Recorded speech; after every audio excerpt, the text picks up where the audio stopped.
I'm ready. What up? Let's get to it. You already know what it is, man. Big SKOL here. SKOL VIKES forever. But tonight, we're going to talk about Kwesi, baby. Yeah. Got to get on his head top. Maybe even make his head drop. He can no longer hide behind the scenes, right? Hide in the press box, wherever he's at. It's time for Kwesi to take full responsibility, right? I repeat, it is time for Kwesi Adofo Mensah to take full responsibility. Now, this is kind of a part two. Now, let's just think about when Kwesi first came in the building, all the excitement, all the hype, right? People talking about the new energy he's bringing, the new energy that's going to permeate through the building, the new regime, the new culture, the new set of standards that not only him, but O'Connell is bringing to the table as well. The biggest thing, just the culture, right? The positivity. Everyone talked about his analytics, how he has been around the best players, best coaches. He should know what it takes to win. How he worked the stock market, like the stock market has anything to do with damn football. And being able to identify real deal football players, right? Guys who can go on that field, fly around, athletic athletes, just football players, bottom line. That was the big question. They want to talk about his analytics, etc., etc. Well, guess what? Now we see the analytics, his analytics, him being a so-called expert, so to say, means nothing. Because at the end of the day, with his first draft being a bust, you may have one player that's successful, and that's a Caleb Evans, and you don't even know how he will pan out. He hasn't made a big play yet. You see that interception he dropped, baby? If you want to be elite, you want to be one of the best, because guess what? The top cornerbacks, they're making that catch, making the big play, the big moments, because why? They thrive for it, right? They fiend for the big moments to get a chance to make a legendary play, change the momentum of the game, be a game changer, baby. That's what it's about, right? Caleb Evans wants to be the best. Talk about how he's put the work in, but can he make a big play? Can he be a big time player? And if he wants to be elite cornerbacks makes those plays every time. No ifs, ands, buts about it. At least if you don't complete the interception, knock the ball down. Don't let it bounce up into a defender's hand. So Kwesi's first draft, it was speculations. You could debate, say, oh, wait and see. You can't judge him yet. Well, now we can officially judge his first draft class majority trash, bruh. Draft bust. Let's just start there. You know, he comes in, smile on his face. Seems like he knows what he's doing, like he's competent, right? Like he knows football. Just his background alone, you would expect, all right, yeah, this guy might know what he's doing. He might be able to do a thing or two, huh? He might know how to build a team, bring good players in, right? Not with his first draft. First off, he trades down. He doesn't take the number 12 pick where he could have got an interior lineman, interior defensive lineman. He could have drafted a receiver. Even a safety, Kyle Hamilton. He was the best safety in that draft class. Passed him up. And we see what happened. Kyle Hamilton is balling for the Baltimore Ravens, baby. I repeat, balling for the Ravens. He could have been a Viking. He could have replaced Harrison Smith. But what do they do? What does Kwesi do, huh? He maneuvers, trades back, and drafts Lewis Seen. Everybody's so excited about Lewis Seen. Lewis Seen is your first round draft pick, and he's a special teams player. He can't get off of special teams. Even though I feel like Brian Flores should just throw him out there. Right? Give him a chance, see what he can really do. Put him on the field. What can it hurt? At least he's physical. He brings speed to the defense. But at the end of the day, Lewis ain't even touched the field yet, man. What does that say about Kwesi and his ability to pick a solid player, to know football players? Forget them analytics. Analytics and a player's ability to play football doesn't add up. Obviously, Kwesi doesn't know that, right? So you trade picks, trade back for draft busts. Guys who can't even get on the field. Guys who get cut after their first season. If Andrew Booth and Lewis Seen were drafted in later rounds, they would have been off the team. No hesitation, no debating. So Kwesi's first draft looks very bad, piss poor, and that's on Kwesi, the GM. You know, people want to talk about maybe the Wilfs got his hands tied, won't let him operate like he needs to operate. Well, guess what? He needs to let it be known, and if it's that bad, to the point where the soft-ass Wilfs won't let him do his job, huh? Well, he needs to quit and leave the building because it's not working. If he can't drop his nuts and go tell the Wilfs, hey, I'm going to do it my way. It's time for a rebuild. Let me make my trades. Let me make my maneuvers without any questions. Without y'all being in my damn business, baby. If Kwesi can't do that, because enough of the secret crap. Oh, keeping it in-house. Forget all that in-house. It's time to let it out.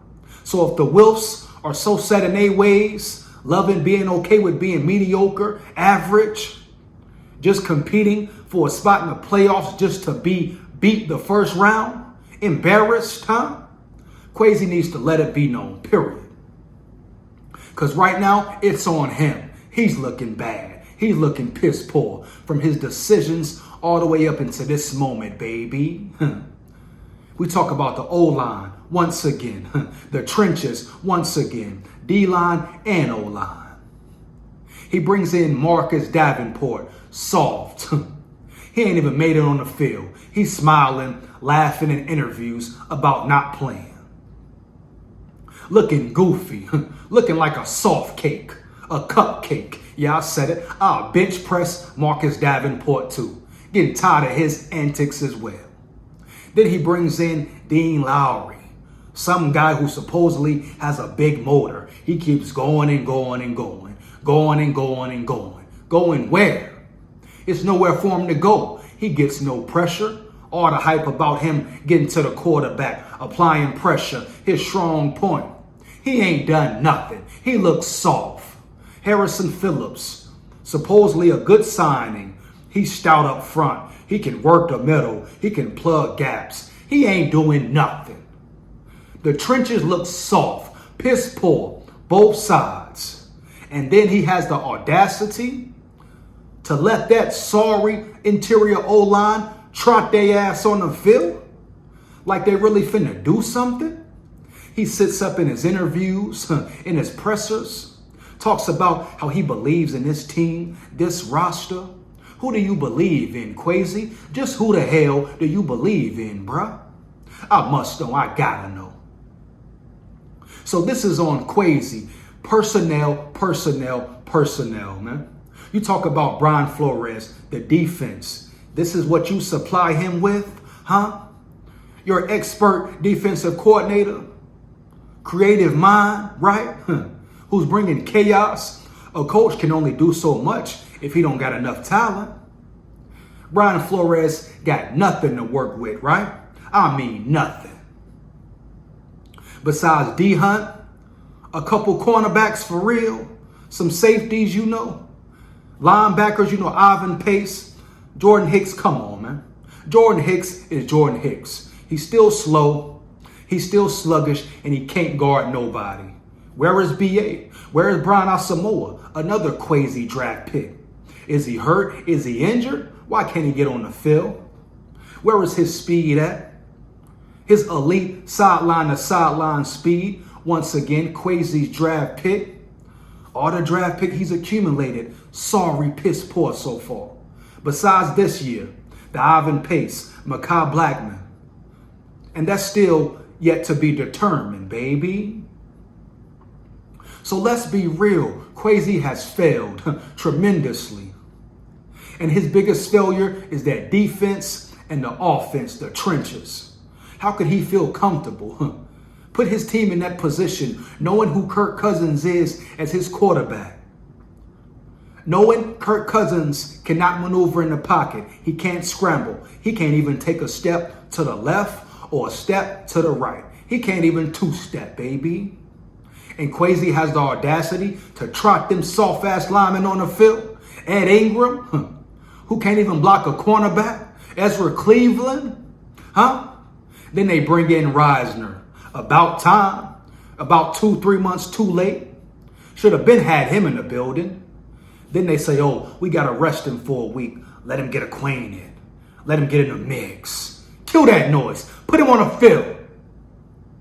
This is Kwesi's fault. Majority blame goes to Kwesi. I'm tired of him sitting back in the cut like the Wilfs. Saying nothing, not addressing the media. No, Kwesi, speak up. The time is now to speak, dog.